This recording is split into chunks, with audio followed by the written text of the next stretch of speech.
Hayatın kendi durakları içerisinde, kendi süreci içerisinde açılan kapılardan girmişim sadece, o kadar. Eşine bu benim duam dedirten 3 tane özellik söylesen. Duadan daha büyük bir güç yok. En sevdiğin ses. Meva. Çok önemsediğin değer. Ahlak.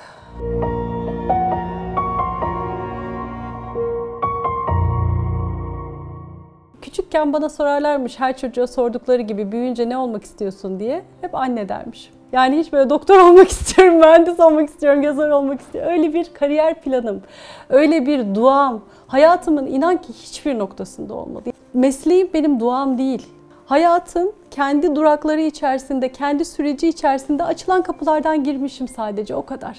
Hiç o kadar farkında bir hayatım da olmadı. Sadece akıştaydım. Karşıma bir şeyler çıktı ve o karşıma çıkan şeylere evet dedim, devam ettim. Ve her şey bugüne zaten öyle geldi. Evliliğim de öyle. Eşimle karşılaştık. Karşılaştığımda dedim ki bu adam benim duam. Neden dedin? Tam burada onu sorayım. Neden dedim? Eşine bu benim duam dedirten 3 tane özellik söylesen. 3 milyon tane söyle. Ben işte o okulu bıraktığım o lise dönemlerinde tabii kitaplar okuyorum falan.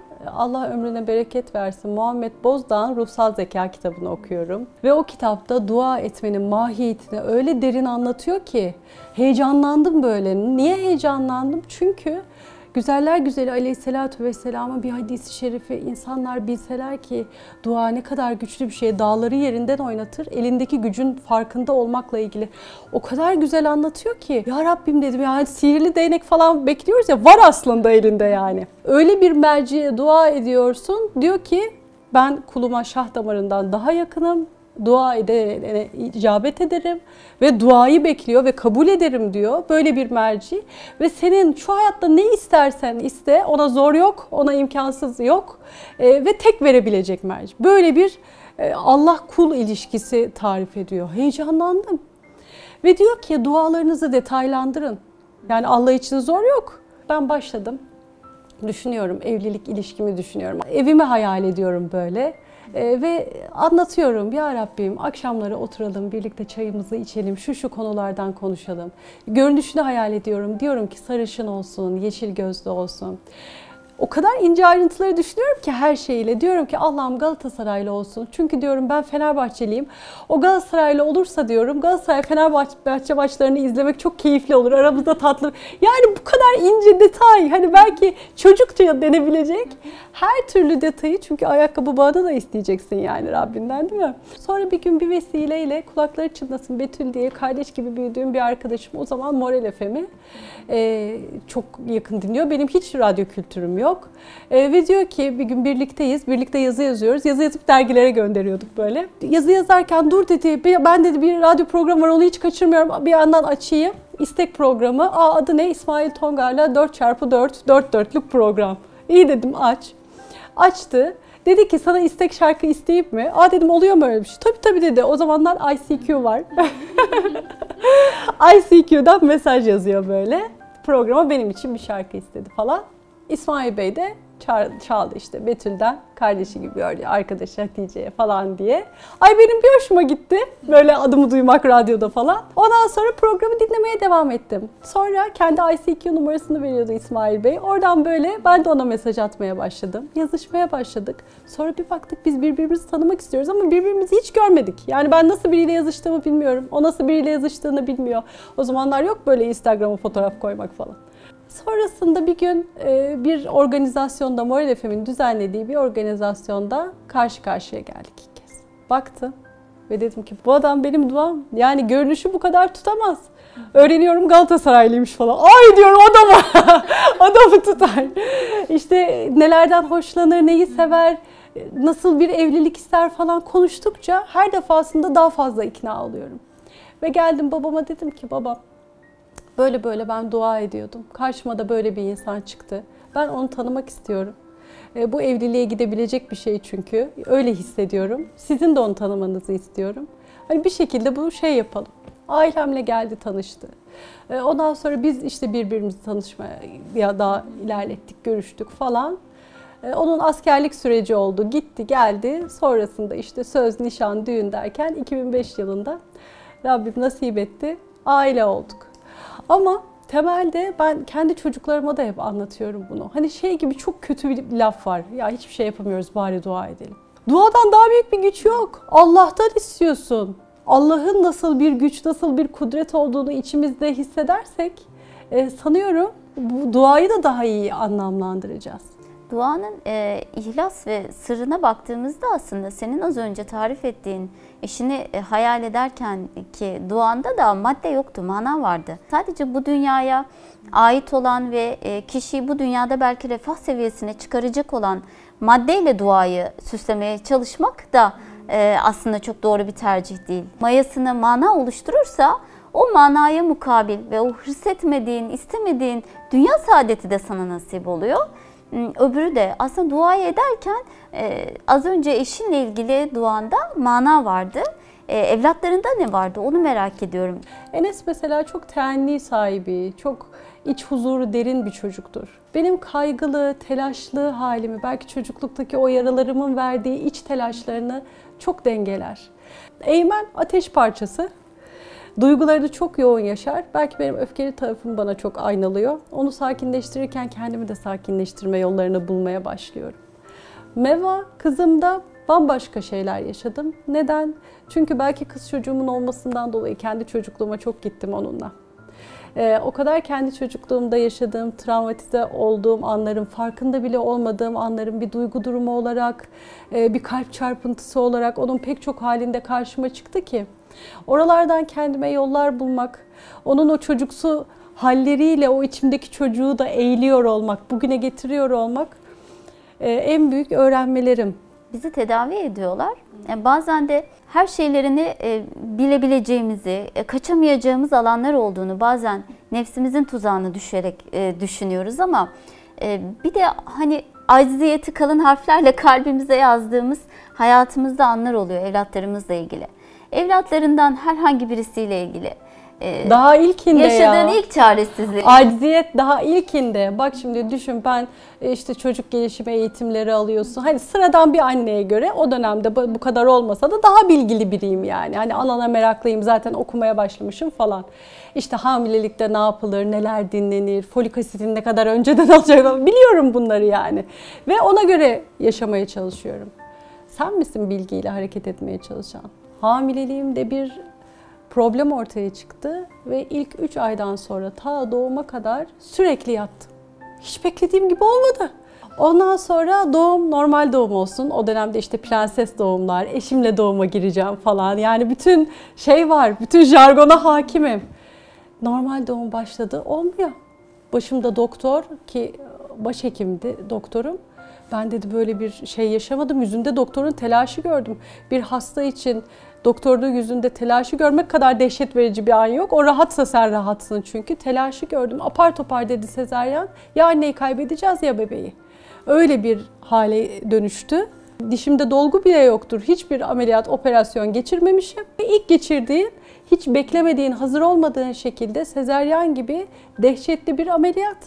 Ağrılarla uyanıyorsun. Yani hani adına doğum denince dıştan bakan insanlara da aa bebeğin falan diyorlar. Sen canından can gidiyorsa acılar içinde uyanıyorsun. Eşim de duygusal olarak biraz içinde yaşayan bir adamdır. İlk defa ağladığını orada gördüm. Çünkü doktor diyor ki ya anneyi kaybedeceğiz ya bebeği. Ve öyle bir ortamda apar topar sezaryana. Enes'in ilk anında sonra çok helallik istedim yavrumdan. Anlattım süreci. Bebeği getiriyorlar. İstemiyorum diyorum çünkü acı içerisindeyim. O kadar kötü bir hal ki. Ve yani hayal edilmesi, öngörülmesi mümkün olmayan 21 yaşındayım ve o yaşta yaşadığın dehşetli bir şey. Sonra güvenli bağlanma geldi mi bize birkaç ay sonra nur topu gibi bir panik atak. 2,5 yıl sürdü. Günde 12 tane atak geçiriyorum. Evde yalnız kalamıyorum. Her atağımda neredeyse acil servise taşınıyoruz. Çünkü kalbim duracak. Nefes alamıyorum. Nefes alamıyorum. O kadar ağır antidepresanlar aldım ki bir anne Hilal yanında bebeği ağlayınca uyanamaması mümkün mü? Tık dese koşarsın. O kadar ağır ilaçlar kullanıyorum ki yanımda bebek ağlıyor. Dönüp bakamıyorum bile. 2,5 yıl böyle geçti. Enes konuşmaya başladığında, gece uyandığında baba diye sesleniyordu. Çünkü annesi kalkıp gidemiyor. Gitti mi benim bütün bilgilerle amel edeceğimi sandığım? Ay işte yani. Sonra bu yol beni nereye çıkardı? İşte fıtrat pedagojisi. Sen acizsin. Bu çocuğu sen yetiştirmiyorsun. Sen bu çocuğun ancak emanetçisi olabilirsin. Onu da kendi sürecin içerisinde olabileceklerle. Kendi hikayenin okuyucusu olarak bizim de bazı şeyler okumamıza vesile oldun. Bir de yazıcısısın, yazıyorsun. Yazmak senin için ne anlam ifade ediyor? Terapi. İlk ne zaman başladın yazmaya? Ben hep yazıyormuşum. Beni eşim keşfetti. İnsanda çünkü bir yetenek olduğu zaman, hangi konuda bir yetenek olursa olsun o kişiye o normal geliyor. Çünkü hep yapıyorsun ya zaten. Herkes de yapıyor zannediyorsun. Profesyonel olarak evliliğimizi daha ilk zamanlarında, o zaman işte eşimin çalıştığı kurum bir dergi çıkarmaya başlıyor ve bir kadın sayfası hazırlanacak. Kim yapsın falan deniyor. Eşim bana dedi ki ya senin kalemin çok güzel, çok güzel yazıyorsun. Sen hazırlasana. Ah dedim ya, profesyonel yazarlar şeyler varken ben nasıl yapacağım? Bana o kadar normal geliyor ki çünkü yazdığım böyle ekstra bir pırıltı falan görmüyorum. Ya dedi teklif edelim, sen hazırla. Yani olmazsa olmaz zaten, hani teklif edelim. Hazırladık, o çok beğenildi. Kadınca Kararınca sayfanın adı. Sonra o Kadınca Kararınca bir radyo programına dönüştü. Sonra bir televizyon programına dönüştü. O kadar kapılar açtı ki kendi içerisinde. Yani ben bir kariyer inşa etmeyi böyle planlamış olsaydım herhalde böyle planlayamazdım. Rabbim bir şeyler yaptıkça başka bir şeyler açtı gerçekten. İlk orada başladı, profesyonel. Hayatımın yazarlık anlamında en büyük kırılma noktasıysa Rauf abiyle tanışmak oldu. Çok yakın zamanda kaybettik. Fatiha'ya vesile olsun niyetiyle de özellikle bahsetmek isterim. Çalıştığım bir yayın evi vardı o dönemde. Bir iki kitabımın çıktığı ama ne zahmetlerle ne zorluklarla, yani kader planı içerisinde. Ve ben Fıtrat Pedagojisi kitabını yazdım. Büyük bir heyecanla götürdüm. Birkaç ay sonra yayın evinden şöyle bir cevap geldi. Dediler ki kitap çok güzel. Ama yani Hatice Kübra Tongar tanınan biri değil, bir şey değil. Biz böyle bir projeyi niye ona yazdıralım ki? Hani daha tanınmış birine yazdırırız. Çok üzüldüm, acı çektim ama burada bir kapı kapanıyorsa başka bir kapı açılacağı içindir. Düsturu da var. Hatta belki 1000 kapı açılacağı içindir. Kulakları çınlasın Senayi abiye, Senayi Demirci'ye gönderdim. Senayi abi dedim, bak ayeti, ebeveynlikte ayeti duruşlara dair böyle bir proje hazırladım. Bir göz gezdirir misin? Hatta yapabiliyorsan sana zahmet olmazsa bir ön söz yazar mısın bana kitap için? Aa tabii dedi. Senayi abi o gün bakmış, okumuş bu kitabı ve Rauf abiye göndermiş. Ertesi gün telefonum çaldı. Bilmediğim bir numara açtım. Ben Rauf, Hay kitabın sahibi. Senayi Bey dedi, böyle böyle sizin projenizi gönderdi. Fıtrat Pedagojisi isimli projenizi. Ben dedi elimden bırakamadım. Bütün gece bunu okudum. Ben bunu basmak istiyorum. Sizinle görüşmek istiyorum bununla alakalı. Ertesi gün buluşmuştuk yani. Gittik. Rauf abiyle çok farklı bir sinerjimiz oldu. Gerçekten hizmet için, Allah için o kadar kalbi çarpıyordu ki bir şeyler yapmak için. Ve Fıtrat Pedagojisi kitabı da benim yazar olarak seyrimin hep böyle ivmenin yukarı doğru çıkmaya başladığı, o birliktelikle, o güzel enerjiyle, sinerjiyle daha çok insana ulaşmaya başladığımız bir seyrinde başlangıcı oldu. Nasıl da bir şükre geldim biliyor musun Hilal? Yıllar önce yazar bir ablam bana şöyle dua etmişti. Kaç kitabım var demişti. İşte o dönemde 20 mi artık kaçsa söyledim. Dedi ki Allah sana önce dedi yaşın kadar, sonra yaşının 2-3 katı kadar kitap yazmayı nasip etsin. Ve ben inşallah iyileşen evliliğim, son kitabımla 37 yaşındayım, 37. kitabım.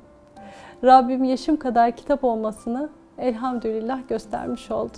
Gene aslında yakınlık kurduğun birisinin duasının meyvesiyle. Hep dualar, hep evet, dualar. İşte duanın o külli sırrını burada senin hayatında okuyoruz aslında. Böyle anlatırken çok kolay gibi görünen bu ivmenin yukarıya çıkması eminim ki yaşarken öyle değil. Gayret ederken tekrar düştüğümüzde, o kapı kapandığında başka bir kapıya müracaat etmede bir gayret söz konusu. Pes etmemek söz konusu, yerde kalmamak söz konusu. Bu bence o işin sırrı, o ihlas sırrı. Ama onun dışında da kendi hayatımızda bazı tercihler yaparken bazı şeylerden de vazgeçiyoruz.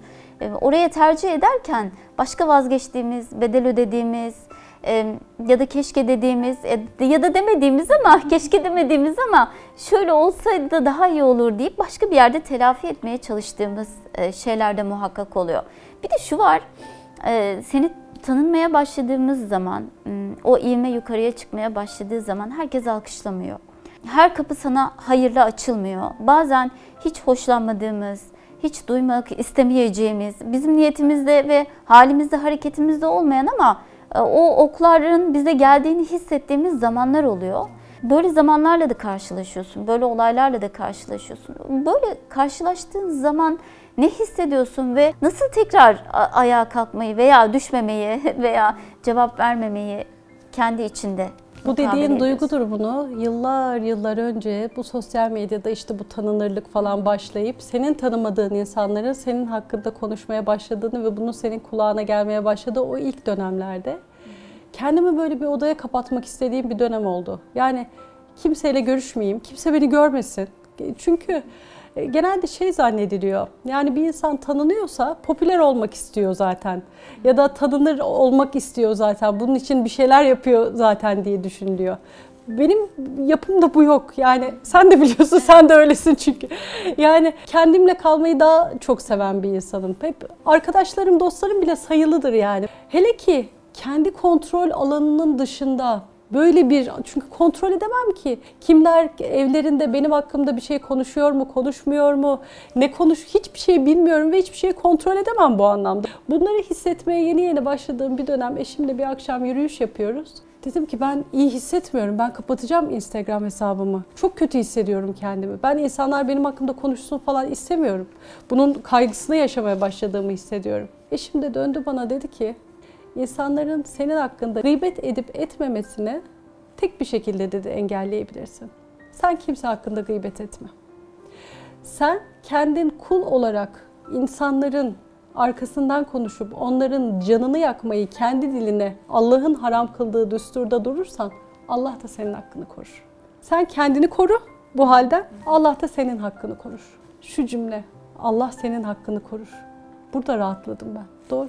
Ben kendi içimde gerçekten helal ediyorum hakkımı. Hakkımda kötü konuşan insanlara da. Buralara sığınmaktan başka bir yol bilmiyorum. Allah'a sığınmaktan başka bir yol. Aslında dünyada o zaman kendi işimize baktığımızda zihni olarak, odaya kapandığımızda da o dua halindeyken içimize baktığımızda ve orayı doğru bir şekilde evirip çevirdiğimizde hak İsmail Bey'in de dediği gibi bizim hakkımızı muhafaza edecek. Çok güzel bir düstur. Şimdi içimize bakmak için şöyle bir bölüme geçeceğiz. Ben sana tamamlanması gereken cümleler söyleyeceğim.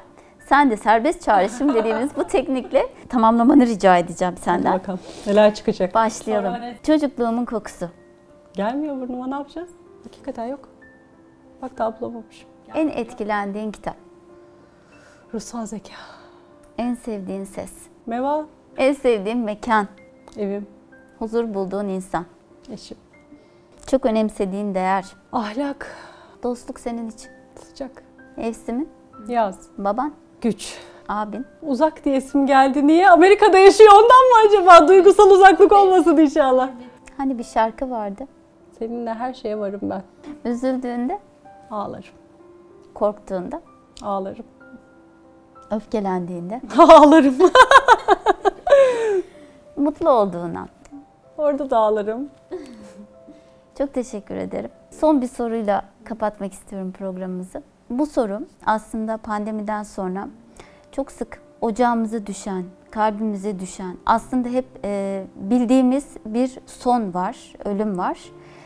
Ama bu bize yakın birisine düştüğü zaman bunu hissediş, bu dünyada geçici bir gurbete düştüğümüzü düşündüğümüz için acıtıyor kalbimizi.